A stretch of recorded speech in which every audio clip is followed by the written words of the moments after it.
todos, caras irmãs e irmãos,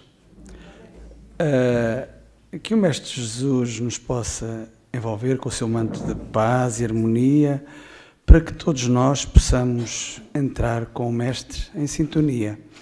Não estou a rimar ainda. Antes de mais, quero agradecer uma vez mais à direção da casa, à direção dos dois planos da vida, por mais uma vez me receberem.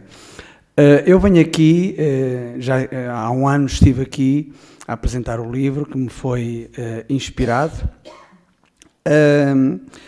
e passado este ano eu ainda não parámos de escrever poemas, não parámos um único dia sequer. Portanto, o que é que eu venho fazer? Venho partilhar com todos, não colocar a candeia debaixo do alqueire, quero apenas partilhar com todos aquilo, o trabalho que temos desenvolvido. Eu venho falar no tema de Cristãos sem Cristo. É um poema que eu aqui tenho, longo, e é baseado no livro de Palavras de Vida Eterna, capítulo 14, que é mesmo o título de Cristãos sem Cristo, e, enfim, vou tentar partilhar com todos o que eu acho que é muito rico. Eu uma vez vi num saco da Bertrand dizer que a poesia não quer adeptos, quer amantes. O espiritismo quer adeptos e amantes. Portanto, vamos aproveitar. Quem não apreciar poesia pode fechar os olhos. Eu vou tentar não incomodar muito. Pode fechar os olhos em meditação. E espero que a mensagem que em todos os poemas é trazida, toca em várias vertentes da doutrina espírita. E vamos começar. Hoje, neste dia especial, vou falar... peço desculpa, vou ter que interromper. Eu, o ano passado, disse que não tinha capacidade para decorar. Eu não melhorei. Eu não consigo decorar, vou ler e vou acrescentar mais alguma coisa. Hoje, neste dia especial, vou falar a todo crente. Referir Jesus é normal, mas num prisma diferente. Vou, de uma forma singela, falar de cristãos sem Cristo. Parece ser estranha a sequela, mas até hoje tem sido visto. Estarão, pois, a perguntar: que coisa estranha é esta? É o equívoco do interpretar e também muito funesta. Quando o título da lição é algo contraditório, questionar a razão torna-se obrigatório. Como surgiu a palavra cristãos? Estará sempre ligada ao facto de sermos todos irmãos e a Jesus, sempre relacionada. Vamos hoje todos viajar por um passado já distante e há 2000 anos observar como o erro ainda é constante. O nascimento de Jesus mudou a forma de pensar, mas muito mal se conduz o ensino do verbo amar. Reverencia-se o Rabi da Galileia com uma fé impressionante. O seu ensino facilmente se torneia, fazendo-se mal ao nosso semelhante. O seu perfume inalamos, oriundo de flores de carinho, mas em putrefação exalamos um pensamento mesquinho. Por isso estendamos os braços a quem na aflição permanece, guarda no coração os passos, amparando mesmo quem não merece. Assim seremos cristãos com Cristo e logo seguimos o seu exemplo. Apesar de saber que tudo está previsto, vamos construindo o nosso templo. Do templo precisamos sair, pois é lá fora que encontramos o sofrimento em joelhos a pedir: ajuda-nos, pois de ti precisamos. E logo olhamos dos pés à cabeça com um olhar de julgamento. Por mais caridoso que se pareça, são cristãos sem fundamento. Logo vem um olhar com desdém, procurando uma desculpa qualquer. Hoje não é dia de fazer o bem, tenho pressa, não o conheço sequer. Perante a angústia humana, só temos um infortúnio a suavizar. O amor de Jesus que de nós emana é o que nos impele a ajudar. Que através da nossa boca saiam palavras de brandura, amparando a pessoa louca perdida na dor e na desventura. Que o nosso serviço no bem, através dos exemplos de Jesus, será no coração também daquele que carrega a pesada cruz. Pois o nosso exemplo arrasta, arrancando quem nas trevas permanece. Só assim o irmão do mal se afasta e o cristão o ampara e o fortalece. Não basta cantar fidelidade e louvar Jesus em gratidão. Aos detidos nas trevas, fazer caridade e ampará-los sempre de coração. Vamos para o passado olhar. Viajar pelas nossas reencarnações. Fomos cristãos sem Cristo, sem hesitar e tomámos muitas erradas decisões. Orámos fervorosamente a Jesus para patrocinar a prática do mal. Matámos em seu nome pedindo luz, achando que tudo isto seria normal. Escravizámos inúmeros irmãos, olhando para o alto, pedindo aos céus, convencidos de sermos bons cristãos para abençoar todos aqueles troféus. Fomos mercenários e piratas, que ao roubar e também matar, agradecíamos de joelhos como primatas que matavam para a fome saciar. Como guerreiros de Jesus orávamos, para nos ajudar ao irmão a oprimir, que com armas os conquistávamos, frios com as súplicas e sem os ouvir. Falámos do nosso passado, mas como será o nosso presente? Será que tudo está mudado ou o erro se repete constantemente? São questões que, infelizmente, se repetem com facilidade. A sua resposta, lamentavelmente, é a mesma da antiguidade. Vemos cristãos a benzer àqueles que vão para a guerra, belicismo que não para de crescer, ferindo de morte o planeta Terra. Vemos cristãos a benzer, armas feitas para matar. Como é que isto pode acontecer? Continuamos no erro, a adulterar. A adulterar no século XXI os ensinamentos do Nazareno, persistindo no erro comum, no egoísmo, que é o grande veneno. A ação e a conduta são de extrema importância. É a nossa interna labuta contra a pesada ignorância. A doutrina espírita revela o caminho a percorrer, mas logo nos afastamos dela, cegos por não querer ver. Não basta o culto da prece, rogando-lhe apoio e consolação, não esquecer que o próximo merece ser ajudado sem qualquer condição. E se, no entanto, a paciência nos faltar, como pode acontecer a qualquer cristão, na certeza de ser a hora certa de ajudar, é praticá-la sempre, sem qualquer senão. Convencido e com muita fé, começa-se logo a praticar o exemplo de Jesus de Nazaré, adulterando sem parar. São os cristãos sem Cristo, que logo na primeira prova, sujeitos a um sentimento misto, não têm qualquer atitude nova. Fazem o Evangelho todos os dias, pois agora a vida tem uma razão. Na contrariedade ficam com osias, praticam o mal em vez de perdão. Vemos cristãos dirigentes de casas voltadas para Jesus a serem maledicentes, ofuscando toda a sua luz. Vemos espíritas sem Cristo, que nos centros são cristãos, espalhando amor nunca visto e fora deles, maltratam irmãos. E assim nas coisas pequenas esquecem-se da indulgência. São cristãos de nome apenas, onde não mora a paciência. Para não falar também da imperfeição que persiste. Quando se ajuda alguém, a recompensa não se resiste. Mas se ela não acontecer, o Evangelho é esquecido. O cristão sem Cristo irá ter a mesma atitude de um bandido. Importante agora é falar daqueles que vivem com o coração pleno de fé e sempre no amor convivem. Matriculam o raciocínio na escola da caridade, pedem a Jesus o patrocínio para vivenciarem sua bondade. O seu coração é uma estrada que nunca tem portagem, não para na sua caminhada espalhando a sua mensagem. São os espíritas cristãos e outros que até são ateus. É o chamamento de irmãos, pois todos são filhos de Deus. A sua grande valência é colocar em plena ação atitudes em permanência vindas do fundo do coração. São cristãos com Cristo que o mundo conhece.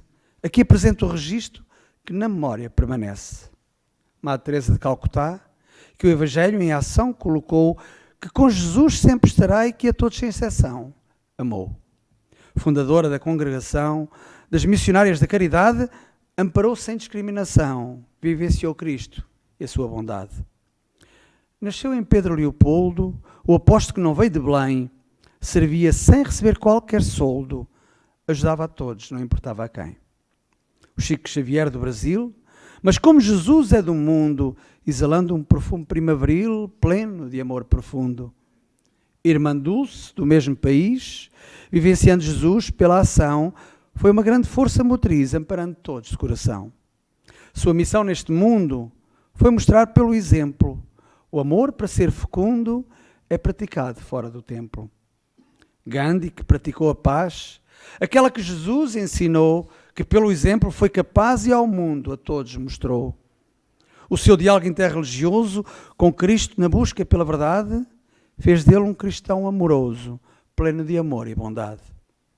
Posso falar de Nelson Mandela, que muitos anos passou na prisão e quando se viu livre dela não guardou rancor, espalhou perdão. Viveu no meio de cristãos que defendiam o racismo, recordou que todos são irmãos, ainda prisioneiros do fanatismo. Falar do anónimo é imperioso, do vizinho que conosco priva, não acredita em Deus nem é religioso, mas que todos os dias a caridade cultiva. Sem saber é cristão com Cristo e logo é espírita também, vive sempre no mesmo registro, respeito ao próximo e serve no bem. Porque o exemplo vale mais que milhentas palavras vãs, nunca será demais ver atitudes cristãs. Umas com Cristo, outras sem Ele. Que esta apresentação nos faça refletir de forma a focarmos naquele que nos ensinou o mal a corrigir. E aqui termina este pequeno estudo, nesta palestra pouco habitual. Encerro este pertinente conteúdo que é de reflexão intemporal. E é mesmo, esta é uma reflexão intemporal, porque se nós fizermos uma visita pela história, matou-se realmente em nome de Jesus, adulterando, e muitas vezes nós próprios espíritas, em situações complicadas da nossa vida, nos afastamos de vez em quando de Jesus e acabamos por ser cristãos sem Cristo, ou seja, espíritas sem Cristo. É nessa altura, nesse momento penoso da nossa vida, que não conseguimos pôr em prática os ensinamentos que a doutrina espírita nos traz. E muitas vezes recorremos a ações que nós sabemos que não são boas, são péssimas para nós como espíritos imortais, que é, por exemplo, o suicídio e o aborto. Vou aqui ler 2 poemas, um precisamente no suicídio, falar um pouco do suicídio, e outro do aborto. No entanto, o do aborto é como se fosse na primeira pessoa, ou seja, é o espírito que foi abortado. No suicídio, eu penso que já li uma vez o poema, não sei se foi em Sandelgas, mas acho que sim. Mas vou aqui ler novamente. De assunto delicado, vamos com calma falar. Importante não ficar calado e nunca desvalorizar. O suicídio é o tema a prestar muita atenção, que este simples poema possa ajudar na solução. Quando se fala em suicídio, pensamos logo em desespero, alma retida num presídio e vida triste, sem tempero. Mas vamos ao cerne da questão. Porquê é que o suicídio é procurado? Será que é só falta de atenção ou necessidade de ser amado? Diversos fatores interferem para esta errada opção. Para terminar, a dor preferem cometer um ato sem razão. Neste complicado processo, importante é não julgar, mas para se ter sucesso é estar sempre pronto a ajudar. O mais difícil, na verdade, é detectar o real problema. Silencioso ataca com crueldade, aprisiona à vontade com algema. Problema que pode começar cedo. Na família, por exemplo, acontece não decepcionar pais por medo, que só aumenta e não desaparece. Refugia-se para não enfrentar a sua própria triste realidade, isolando-se de todos sem amar, vivendo sem objetivo e sem vontade. A família cada vez mais distante, a suicida torna-se candidato. A depressão de forma constante instala-se quase de imediato. Os pais, sem saber o que fazer, vão adiando à procura da solução. O suicida não consegue perceber que viver é sempre a melhor opção. Então a família é o local onde tudo pode começar. Pais atentos é fundamental para a depressão não se instalar. Não só aos filhos, mas a pais, podem surgir outras situações. Estar atentos a todos os sinais, pois na vida há muitas pressões. A falta de emprego, a falta de saúde, a falta de um aconchego leva à falta de boa atitude. A falta de religiosidade, o amor próprio também falta, a falta de viver sem vontade por não se estar na ribalta. Mas o que leva uma pessoa a procurar o fim da vida? Seja feia, bela, má ou boa, sentir-se-á sempre perdida. A falta de conhecimento e a urgência de acabar com a dor leva à falta de discernimento e não dará à vida o verdadeiro valor. O que a doutrina espírita nos traz é o conhecimento consolador, mata o medo e conduz à paz, trazendo à vida muito mais sabor. Vai explicar que tudo passa e que a cruz que carregamos é, na verdade, uma enorme graça da qual nos beneficiamos. Conosco está Jesus, sempre velando por nós. Tenhamos fé, Ele nos conduz e assim nunca estaremos sós. Saberemos que Deus é Pai e que de nós nunca desiste. E quando uma pessoa cai, Ele sempre apoia e nos assiste. A doutrina consoladora vem matar a morte, traz a esperança duradoura e nunca deixados à sorte. O Espiritismo veio dizer que se a opção for errada, no além a dor vai permanecer, bem de forma continuada. Ora, se a morte não existe, o suicida logo irá perceber que a vida continua e persiste e que a melhor opção é viver. É isso, a melhor opção é, na verdade, viver. E por falar em viver, vamos falar um pouco de aborto. Eu tenho conhecimento de uma pessoa amiga, espírita, a filha estava a estar na universidade e engravidou. E apesar de vários, enfim, do conhecimento que ela tem como espírita, acabou por levar a filha à Espanha para a filha abortar. O que é certo é que 20 anos passados, a filha continua a não conseguir tirar o curso e possivelmente a lei causa e efeito se fez bem sentir nesta situação. Portanto, quanto maior é o conhecimento, maior é a responsabilidade. E às vezes as consequências nós sabemos, nós estamos sempre sujeitos à lei da gravidade, não é? Se pegarmos de alguma coisa e cair certeza absoluta cai no chão, estamos sempre com a lei da gravidade. Mas a lei de causa e efeito também estamos sempre com ela. Podemos não acreditar nela, mas que existe, existe. O aborto, na primeira pessoa. Vou falar de aborto, assunto do qual domino. Recentemente fui morto, expulso como um inquilino. Tinha assuntos a tratar com os pais que escolhi. No passado tive de os matar, no presente já me arrependi. Agora foi a vez deles de também me recusarem. Senti repúdio daqueles por ainda não me amarem. Então foi-me, pois, vedado a oportunidade de reencarnar. O meu percurso está fadado a continuamente se adiar. Aqueles pais ignorantes, mergulhados no egoísmo da espiritualidade distantes, preferem o materialismo. Tenho duas rotas a tomar. Uma leva-me ao perdão, a outra, se pelo mal optar, vou exercer a obsessão. Depois de tanto errar em existências pretéritas, aprendi e vou priorizar por atitudes beneméritas. Vou esperar pacientemente por uma outra oportunidade, com fé e paulatinamente conto com Deus e sua bondade. O reencontro é essencial com aqueles pais carentes, assim corrigirei todo o mal, reparando atitudes incoerentes. Deixo aqui um alerta: o aborto não tem justificação, pois para a alma que desperta é a oportunidade de reparação.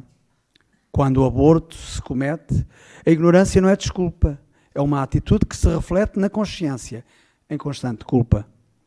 Para os pais poderá ser prova, ou até mesmo uma missão.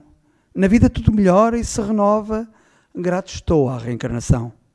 À escola da vida dar mais valor, mesmo perante as dificuldades, o aborto só nos traz a dor, toldando egoísmo e vaidades. O Espiritismo vem dizer, todas as ações têm um efeito. Se o aborto acontecer, o espiritador torna-se eleito. Só se colhe o que se semeia. Se contra a lei divina atentarmos, o sabor a fel se saboreia se o aborto alimentarmos. Falo com conhecimento de causa. Aqui deixo a minha mensagem. A vida é contínua, não tem pausa. O aborto é hiato da eterna viagem. Pois ela será sempre retomada quando nova oportunidade surgir. Será sempre por Deus abençoada. Com fé, os devaneios iremos suprir. É isso. Com fé, os devaneios iremos suprir, com certeza.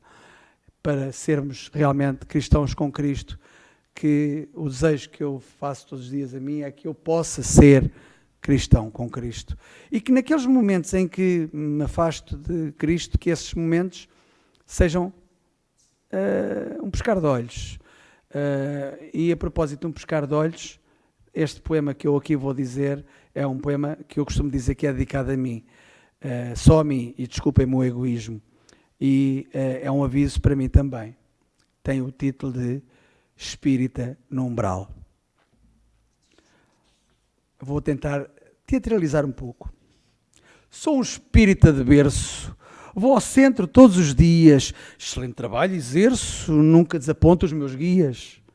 No meu carro mais uma vez, depressa para lá me dirijo, ansioso mas sempre com lucidez, gesticulo, buzino, respeito exijo. E nesta azáfama estonteante, o nosso irmão não reparou que mesmo ali adiante um caminhão estacionou. Este espírito irmão, sem tempo para reagir, não prestou atenção e ao umbral foi cair. E logo estranhou, quando do carro saiu, a escuridão se instalou, também ar fresco sentiu. 3 vultos lhe apareceram, de negro vinham trajados. Pensou, estes já morreram, estão perdidos ou enganados? O diálogo logo começou, naquele sombrio local. Onde é que estou? E responderam, no umbral. No umbral? Impossível. Deve ter havido engano, disse de forma irrascível. Só pode ser divino plano. Estou aqui para socorrer. Como fazia lá embaixo? Disse convincente, mas a tremer. Só assim aqui me encaixo. Mas aqueles irmãos de preto disseram ao espírita convencido, a vibração sentida neste gueto é igual à tua, não estás perdido. E arrogante retorquiu, lá embaixo servi no bem, às minhas custas se construiu um centro e um lar também. E lá dava paz, se atendia, almas que de mim precisavam, fazia mais do que podia, era importante e me amavam. Mas traído pelo pensamento, sua consciência falou mais alto. E foi naquele preciso momento que os vultos o tomaram de assalto. Disseram logo de imediato, as obras sociais que fizeste eram envoltas em aparato e pouca importância deste. A sopa que deste aos pobres era o teu ego em projeção, de sentimentos pouco nobres, pois só querias a sua atenção. Quando de paz estudavas, pensavas com altivez, de vaidade te cercavas e também de cupidez. Pensavas que eras o melhor a fazer aos outros caridade, mas logo mostravas o teu pior se surgisse a contrariedade. Num arrobo de arrependimento, a sua consciência estremeceu, inundada em lágrimas e desalento, o íntimo do seu ser, no fundo, bateu. Sentiu instantaneamente o seu pesado corpo a levitar, surpreendido mas contente pela luz que o estava a iluminar. E enquanto ia subindo, o seu olhar se transformou de superioridade e ia sorrindo, ao umbral novamente tombou. E a queda foi mais dolorosa, pois o orgulho e a vaidade o puxaram para a zona trevosa onde morreu a humildade. Disse tocado pela resignação, de certeza que mereço. Vou aqui aprender a lição, pois tudo tem um preço. A quem muito foi dado, muito será exigido, e a quem muito foi confiado, muito mais será pedido. De Lucas lembrou-se então do seu evangelho precioso e em plena genuflexão orou ao Pai bondoso. Faça-se, pois, a tua vontade. Não me importo mais comigo. Perdoa a minha fatalidade. Eu sei que é amor e não castigo.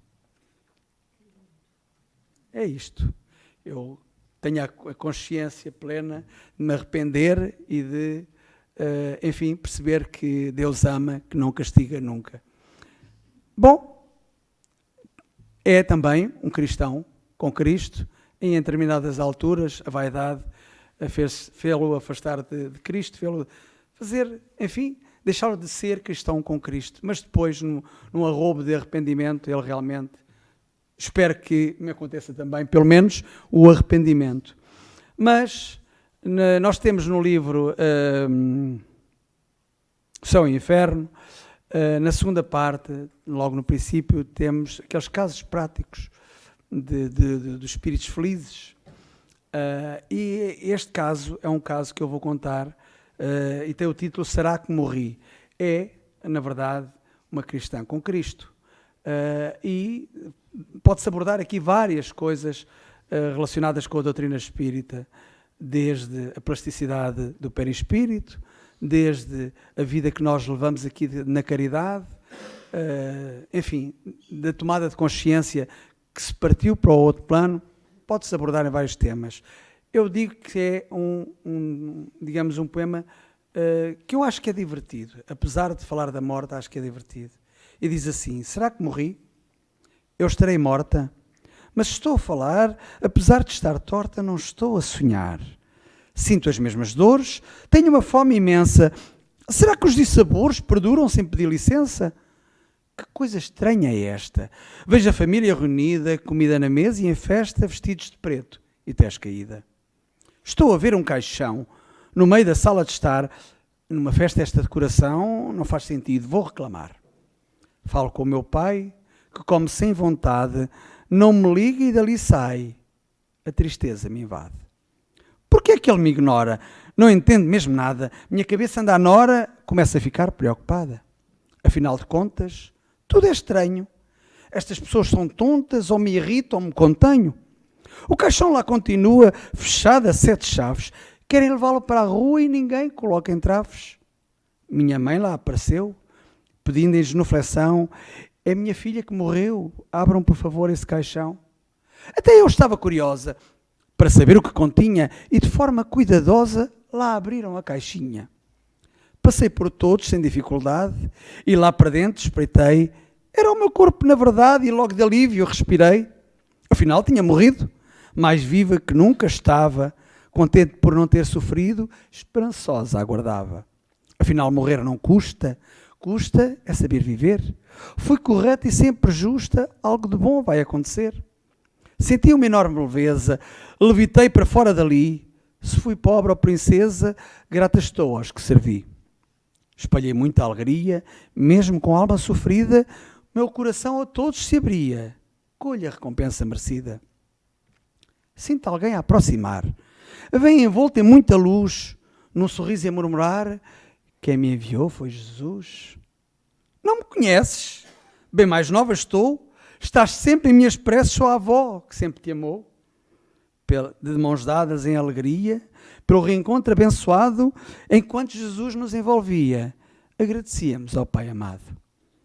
É isto, é uma experiência extraordinária de alguém que ao longo da vida espalhou caridade, ajudou o próximo. E às vezes nós questionamos, mas afinal, quem sou eu? E este quem sou eu, será que sou espírita com Cristo? Será que consigo ser sempre espírita com Cristo? Muitas das vezes até fomos cristãos sem Cristo, e isso já referi logo no primeiro poema, mas leva a esta questão: quem sou eu? E este é o poema que eu vou aqui referir. Quem sou eu? Sou alma em peregrinação, já fui Galileu noutra reencarnação. Andei perdido lá pela Galileia, devo ter morrido de barriga cheia. Fui rico, pobre, passei fome, até fui nobre, o que ainda me consome. Pois que a minha nobreza não era de sentimentos, era cobiça e riqueza, tratava todos como jumentos. Quem sou eu? Sou alma em peregrinação, sou alguém que sofreu por não saber o valor do perdão. Em Roma fui combatente, na Grécia fui mulher, era de veras prepotente e menina de aluguer. Já fui sefardita, na Península Ibérica, fui mulher muito bonita nas terras da América. Fui amante apaixonado por um amor impossível, matei muito revoltado, tornei-me imprevisível. Mais para a frente sofri as consequências dos atos, as dores que aos outros cometi, lembram dolorosos relatos. Nasci sem mãos nem braços, para não matar mais ninguém, com inimigas criei laços. Uma delas foi minha mãe. Aprendi então a amar e sentir a força do perdão. Onde é que isto vai parar? Sou alma em peregrinação. Fui padre e sacristão, ligado sempre a Jesus, mas nessa reencarnação não aceitei a minha cruz. Em vez de sua palavra espalhar, usufruí de muitas regalias, comia, não parava de engordar e só pelos ricos tinha empatias. Aos pobres coitados, em grande chifrineira, eram todos açoitados com pau de marmeleira. Nas escadas da igreja, de falsidade me vestia, pão rijo servia em bandeja, no desprezo persistia. Morri anafado, renasci diabético, passei fome e maltratado, morri esquelético. Mas afinal, quem sou eu?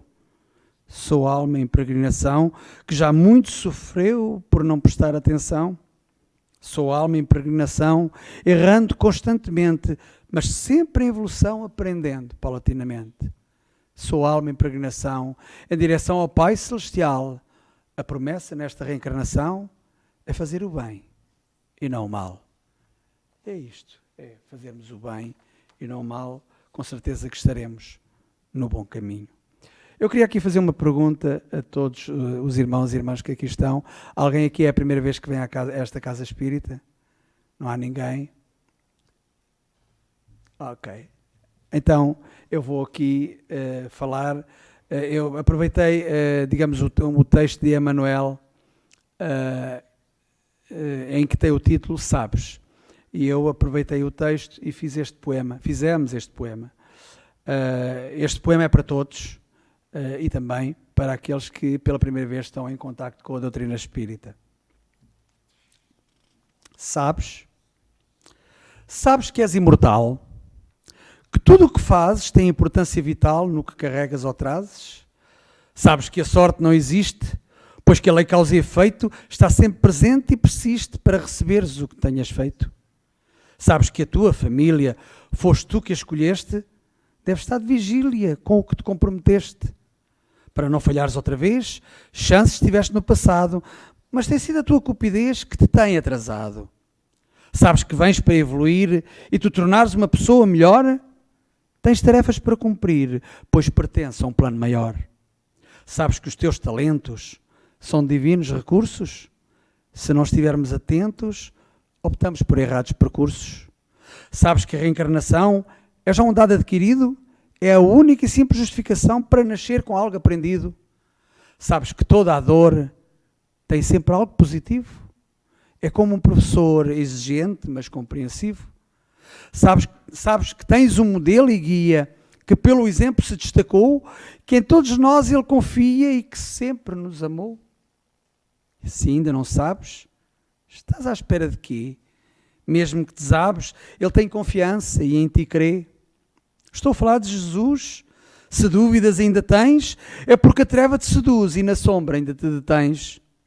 Sabes que Ele é o caminho, a verdade e a vida também? Com Jesus ninguém está sozinho e o seu amor te faz de refém.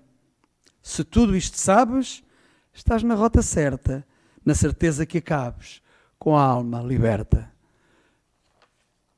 Bom, pelos vistos ainda ninguém está a meditar. Eu vou continuar. Agora, os dois últimos poemas que eu vou ler, se eu tiver, aliás, 3, desculpem. Este poema foi-me inspirado num dia especial para mim e tem o título Um Bom Rapaz. Na verdade, um cristão com Cristo é, sem dúvida, um bom rapaz ou uma boa rapariga. E este poema diz assim: uma criança à beira de um lago, a água com um pau remexia. Um ancião, em tom de afago, acercou-se, desejando um bom dia. De seguida lhe perguntou o que estava a fazer naquele lugar. Levantando sua cabeça, olhou para o ancião que estava a questionar. Numa calma desconcertante, com os pequeninos olhos a brilhar, em voz suave e reconfortante, disse: estou aqui para te levar. O ancião estranhou a resposta e logo perguntou ao menino: não entendia aquela proposta, pois desconhecia o seu destino. Para onde me queres levar? Perguntou um pouco confuso, pois tenho ainda de trabalhar, assim justificou ao estranho intruso. Todos os dias por ali passava, sempre sozinho no seu passo, de bengala que o amparava, movia-se com desembaraço. Agora estava ali uma criança com uma estranha desenvoltura, transmitia estranha confiança, serenidade e também brandura. A resposta não se fez esperar.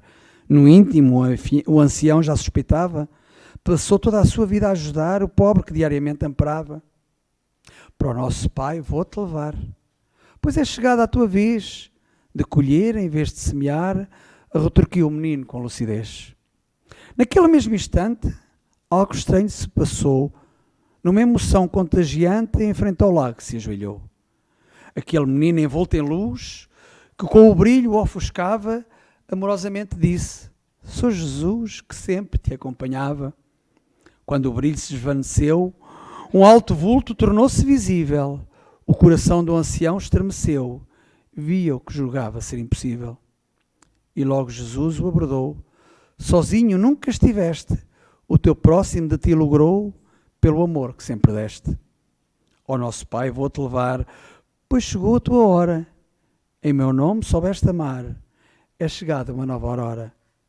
Deu a mão a Jesus e largou a bengala. Envolta em sua luz uma certeza se instala. A certeza de dever cumprido. Traz-lhe tranquilidade e paz. Dá graças a Deus pelo bem vivido e por ter sido um bom rapaz. Todos nós possamos ser bons rapazes. Um certo dia a minha mulher estava a falar comigo e diz-me assim: olha ali uma história muito engraçada de 2 gêmeos que falam na barriga da mãe. E eu recolhi-me e em 10 minutos escrevi um diálogo de gêmeos. Este diálogo faz-me lembrar quando entrei na doutrina espírita, descobri o tesouro e queria partilhar com todos. Passei por louco, por pastor, enfim, com certeza que muitos de vocês tiveram esta experiência. Tu tens um momento certo, mas às vezes esse momento certo pode ser pela razão ou pela dor, não é? Eu fui chamado à doutrina, felizmente, graças a Deus, pela razão, por questionar e por sentir que havia lógica nas explicações que a doutrina espírita nos dá. Mas às vezes tem mesmo que ser aquele impacto diferente para a pessoa tomar consciência. E aqui esta história é uma história interessante, em poema, que acaba por tocar precisamente neste assunto. E diz assim: ainda no ventre da mãe, 2 bebés entram em diálogo. Ainda no ventre da mãe, 2 bebés entram em diálogo. É um simulacro, porém, no exterior ocorre algo análogo. Questiona o primeiro bebé: o que será que há do outro lado? Responde o outro sem fé: nada, disse quase irritado. E mais ainda acrescentou: estou aqui tão quentinho, ouço música relembrou neste abençoado ninho. Não existe nada lá fora, aqui comemos e bebemos, somos embalados a toda a hora, se o cansaço vem, adormecemos. Mas o outro bebé, mesmo nada convencido, inundado noutra fé, questionou: tens ouvido? Para além da música que falas, ouço outros estranhos ruídos. Deve haver muitas outras salas com seres muito mais evoluídos. Não me sinto feliz aqui. O que se passará lá fora? Apesar de gostar de ti, gostaria de me ir embora. Não digas patetices, retorquiu o outro irmão. Aqui somos felizes, afirmou com convicção.